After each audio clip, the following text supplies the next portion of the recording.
All right, I've arrived at the lore spot. Spent so much time here.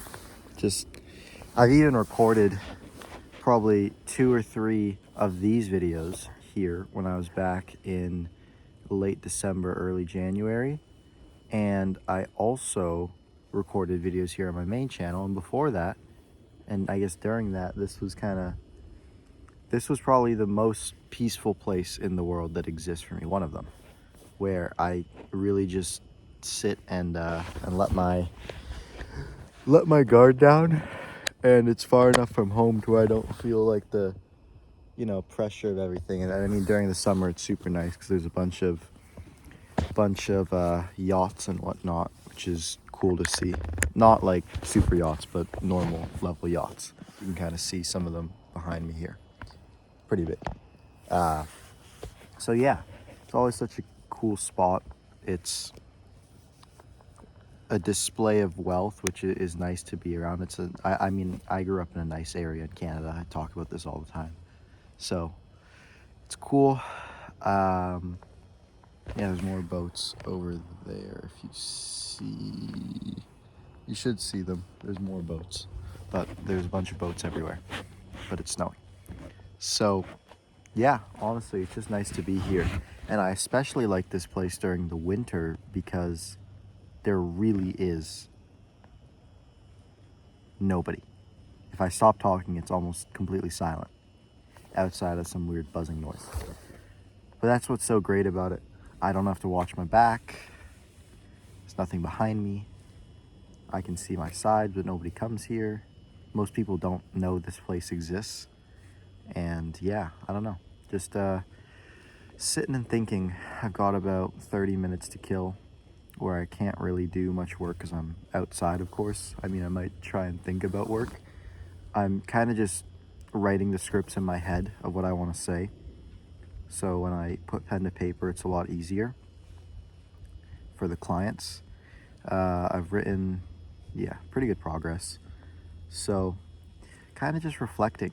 I mean, it's the middle of February. I'm back in Canada for a weekend, which was not planned, but turned out this way. So I'm grateful for it. I'm actually staying until Monday, and then I'm flying back Monday evening. So I'm gonna get all my client meetings done, which, yeah, if I had to reschedule all those, would just be such a pain. So I have an onboarding then.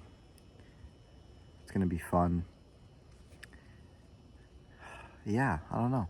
Just reflecting. It's been a crazy start of 2026 for me. I have nailed my production process, or like I learned all of editing and I guess documentary making on Premiere. I'm still learning After Effects and some more effects stuff, but when it comes to like documentary making and cutting, music, pacing, I think I'm pretty proficient at that. Just have made so much progress on my personal skill set with videos. Big win of January was definitely the big win of January was definitely getting the Rob the Bank video out. Or actually, no, that's February. Fuck. The big win of January then was definitely clients, because I got clients on board, which I hadn't for a long time. Big win of January or February was, or so far has been, onboarding clients again. Like the Rob the Bank video went out, but that got recognition from him. I just don't think there was much more potential in the idea in and of itself, so I'm not any which way about that. Now, the next video I want to do a lot better and kind of get back to my status of getting a lot of views. So we're working on that. We're trying a shorter video, which I'm interested to see how it turns out. I'm kind of just letting my editor do his thing on this one, and it serves my goals really well right now because I have a lot of client work to do, and I'm getting some new clients on board, which I haven't even been doing outreach, but of like 13 outreach messages I sent, I've onboarded 3 people, which is ridiculous level efficiency. Now, they are very, very well thought out and meticulously researched outreach messages, but that doesn't mean that it's not a crazy stat regardless. So yeah, I've been busy with client work, and there's this internal battle I face where I want to outsource client work, but then I look at the moat of how much better I get sitting in the fire of learning how to really become a master of After Effects and Premiere, because there are less than 5, count on your hand, level editors that are also elite level business operators, right? And it's a very large moat for me to build, because that's the thing that I noticed about the market. And people always tell me, Alex, I've had multiple people express how surprised they are that I just decided to do content and make that my entire thing, because it seemed quite contrary to, I don't know, my personality, whatever. And kind of the conversation that I had with these people and explained is, I've been observing the market and my own personal skill sets for my entire journey, especially though throughout the info phase, and there really isn't a skill like content. Because the thing about sales is there's no hard-coded leverage built into it, so you can make really good money doing it, but you will have to develop another skill set as a result of it. Same thing with like being an operator. That, in my opinion, is a pretty volatile field. I just think there's no better way to kind of just work other than to become a master of content. Because becoming a master of content, and that's not just like editing, that's the entire package, makes you a master of persuasion and propaganda. And that, I know a lot of people that run ads like to think they're like some persuasion propaganda people. Wait till you meet high-level content people, because with ads, a lot of the time, like 99% of the time, they're running direct response. Now, if someone's running brand awareness ads and they're doing all that, credits to them. I am not personally at that level, and I've met very, very few people that are at that level. But with content, you are constantly creating propaganda for yourself. And I'm actually almost done reading Edward Bernays' Propaganda. It's a good book, but what makes it so powerful is that ultimately the vehicle by which anything is going to grow is attention. And the ability to curate attention without crutches, or in the most fair and, I guess, well-rewarded way possible, which is an organic distribution algorithm, you will just get upsized returns that nobody else can get. And as more people flock to these algorithms and more people launch more and more products, paid ads are only going to get more expensive, and consumer trust is also just going to continually go down, which means that people are willing to fork up less up front. So it creates a crux with LTV where you're going to have to be like stupidly good at maximizing LTV in order to even get anything done. And that's why I've attached myself to the medium by which all of this is going to happen, because regardless of what goes on in the market and what goes on overall, the one thing that I identified that's here to stay is social media, right? It's only growing. And I'm personally not very worried about AI on social media. I think that trying to predict what's going to happen is pretty futile.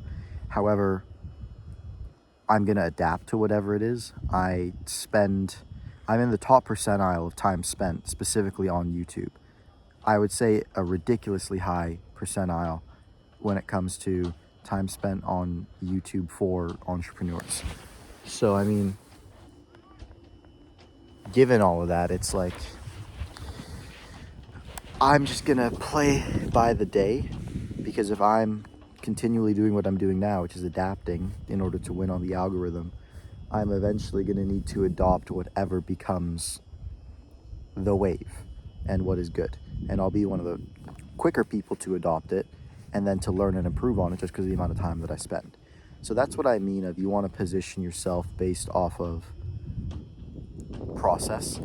That's a whole nother point, but that's also why I do content. And I also have kind of a knack and joy for it, which I know a lot of people didn't expect out of me, but is just a thing. It's probably evident by me even doing this series in the first place. So yeah, that's something I wanted to talk about because I don't think I've covered it before. Beyond that, I'm in the trenches editing right now so often and doing all the script writing, all the client work myself. I think the next play that I'm going to need to do is I need to hire what can be like a future right hand in my operation. That's really what I'm looking for here. Now, when I say that, I'm not talking about hiring a COO and giving up equity. I think that with an agency model, that's not a good idea to do. And yeah, I've seen it work out poorly so many times, and I've also just understand the economics. It doesn't make sense to do. What I more so mean is hiring a first editor that has the, maybe not the experience, but the willingness to grow, that I can teach him to occupy the role of like an A player editor and then move into a higher level role as of course company growth warrants it. Because a lot of editors, they're quite, they don't learn the business side, and because of that they stay stuck. So I want somebody that's interested in learning the business side so I can help them, and yeah, also of course help myself by having somebody that is highly reliable and kind of in the trenches with me to get stuff done. So that's kind of the next hire that I'm on the lookout for. Right now, I'm okay managing all the client work. I might need to hire another editor or have like somebody on standby to help with turnaround projects quick. But for the most part, I'm okay right now. It's just a lot of work and kind of stressful. What's good though is that each month that I maintain it, I build a cash reserve, kind of a war chest that I can use in order to eventually pay out. So my rule of thumb is that at least 50% of the money that I make needs to be completely put away, never to be touched again. Or not never to be touched again. But the reason why is because and this is not good financial advice, by the way. I am of the belief, and my financial system's always been, you create massive awareness. So I line item every purchase that I have. So you get hyper aware. And then the next thing that you do is you simply create basic rules for yourself that cover your ass. So instead of going, oh, I'm investing in all these different ways, you just pick a simple rule for yourself. And for me, to describe it, that would be, I take all the money I make and I cut it in half, right? One half I can call my income, and I can choose to apply the rest of my ever finance principles to it. The other half goes straight into the business account, or it stays in the business account, and it's used either for taxes or it is used either for business reinvestment. And like there's subsections in that, like you want to cut 30 for taxes, 20 for thing, and that's okay. But I just like the rule of, okay, take the amount they make in total, cut it in half, and then the personal side, I think it's very important that you take cash out, even if you still invest it. Like I'm saving the money, I'm not spending it, but taking cash out of the business and creating that relationship where you're drawing from this as a cash cow is something you have to establish from the start. If you don't establish it and you try and wait until you pull out dividends, you are going to be kind of like perpetuating yourself to work for the wrong reason on the business, right? I've seen it so many times. People delay gratification too much with a cash flow level business to where they start changing what the business is and therefore having model misalignment, right? So they kill their margin by continuing to hire because they're like, oh, I'm going to scale this anyways because of delayed gratification. And it gets to the point where it's just too big and it's never actually getting you anything anyways, right? That was kind of the trap that I see a lot of agencies fall in. So that's why I'm creating the relationship of like, no, half the cash is mine, half the cash is the business's. So that is kind of the way that I'm just thinking about everything now. When it comes to scaling, this is where my head's in a little bit of a kerfuffle because I want to get to 10 active clients. I know that for sure. That's an amount of clients where I think, okay, like you're chilling. You've got a lot of people, you got a lot of videos coming out. You have a full-blown production house with 10 clients. Now, I don't know if I want to go above that. And the reason why is because then again, it comes down to the thing of like you're optimizing for the wrong model beyond that point. So my plan was to cap at 10 clients. And once I'm at 10 clients, just start to, as clients fizzle out, re-onboard clients at far more performance level and or higher retainer level deals as I continue to get more expertise. And that's kind of the way that I think the agency model is actually efficient, is you want to get, for at least what I do, you want to get 5 to 10 good clients that pay you solid retainer and then maybe a minor performance. I'm still figuring out how that can look for content, or even just like full stack work for them. Like if people want ad creatives, just like jamming those out, and you can tack on a lot of additional revenue just from the commodity side of things. So I still have to figure that out, but I know I want to cap it at 10 clients and then kind of do the filter out to create a really good cash flow business. And then from that point on, I'm going to keep it as 7-figure creator. That's the overall media company. But I want to start introducing done with you elements beyond that point, because I'll have so much data actively flowing in that it's kind of a misservice not to use that and push it to all the people. And as I'm getting better at YouTube on my own channels, push it to other people. And then from a business perspective, focus on the 20% of YouTube that derives 80% of the results and therefore charge based on that. So if I'm charging a 5K a month retainer, call this 6 to 12 months down the line, I can sell an info product for whatever it might be. And by info product, I mean it's more like a done with you service where I do the ideas, scripts, and thumbnails and titles, and then they just record and edit themselves, right? So it's more of a done with you collaborative service, and it removes the burden on my end of being the guy sitting there and doing all the edits and being the one that has to post. Because again, that's the 20% of YouTube that gets 80% of results is what I'd be doing, and then the rest is the 80% that leads to 20% of the results, which they can do. And that's kind of the next place that I want to take it. So yeah, call it 10 clients. Then I want to move to the done with you offering, with of course the ability to upsell people. I don't believe in selling pure info in this kind of market.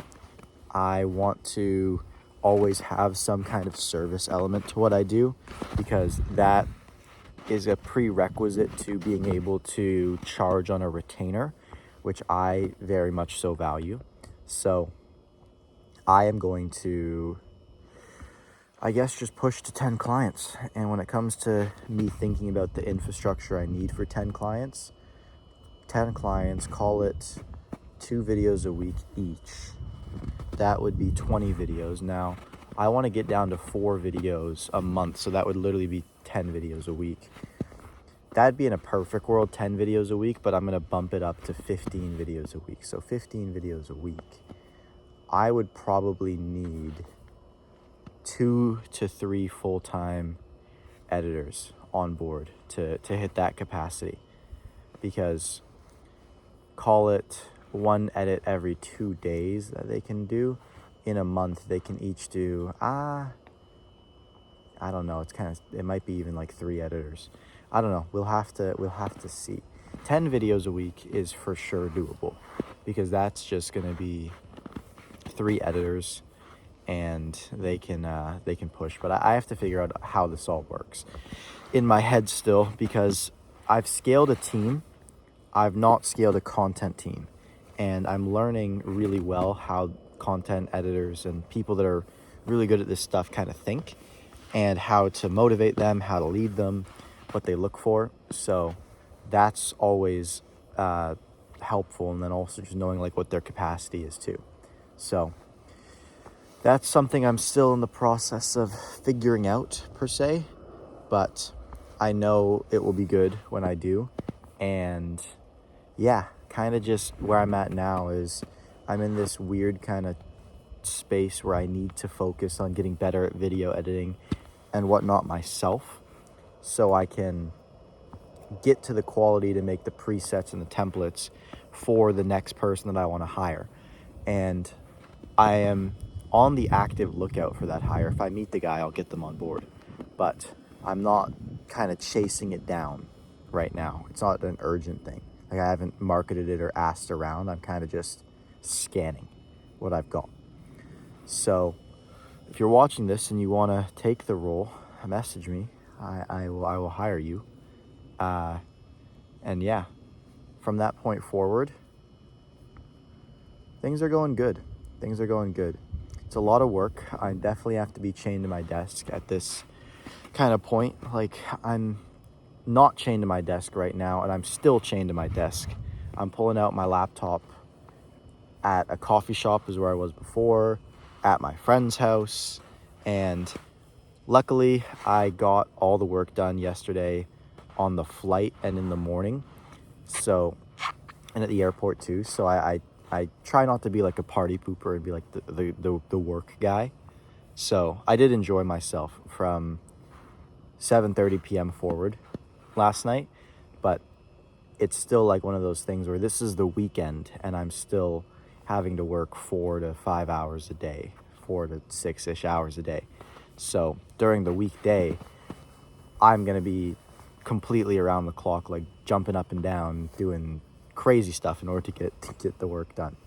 And that's okay, because again, in equivalent to the size, Napoleon Hill, I'm trying to get this one.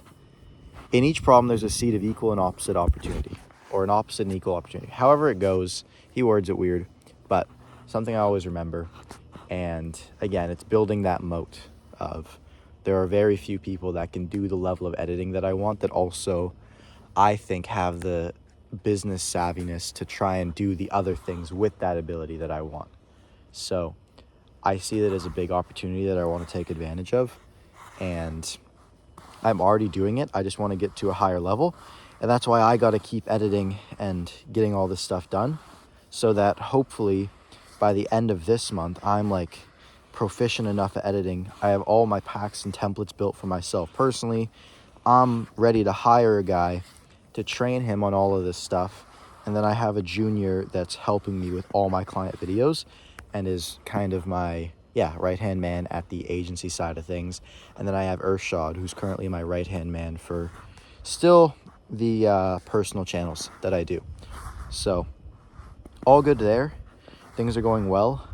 In terms of income, we are pushing for, my big goal for like the next 2 months is I want to get to 10K a month in MRR stacked. So right now I believe we are about halfway there in stacked MRR. Let me think. So boom. Actually, we're just past halfway, assuming all my clients retain. And I think even if 1 or 2 leave, I still should be around the halfway mark there, which is good. It's really nice to have that on retainer. And now I just have to continue building that retainer up, getting on more people, getting good results, of course, keeping the guys I have on board and keeping them happy.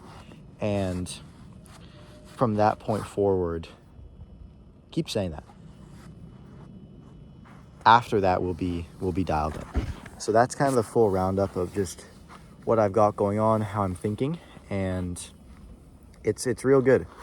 I couldn't be more grateful and excited for the position that I'm in, and I know this year is going to continue to be awesome. Just going to keep pushing. This tape video, excited to see how it does as well. So yeah, yep, we just got to keep going. The phases of domination are agency into done with you, and the blanket net is my brand and everything that I'm doing here, and I know it's going to be awesome. So appreciate it. And again, if you're this far into the video, you're weird, but you're awesome at the same time.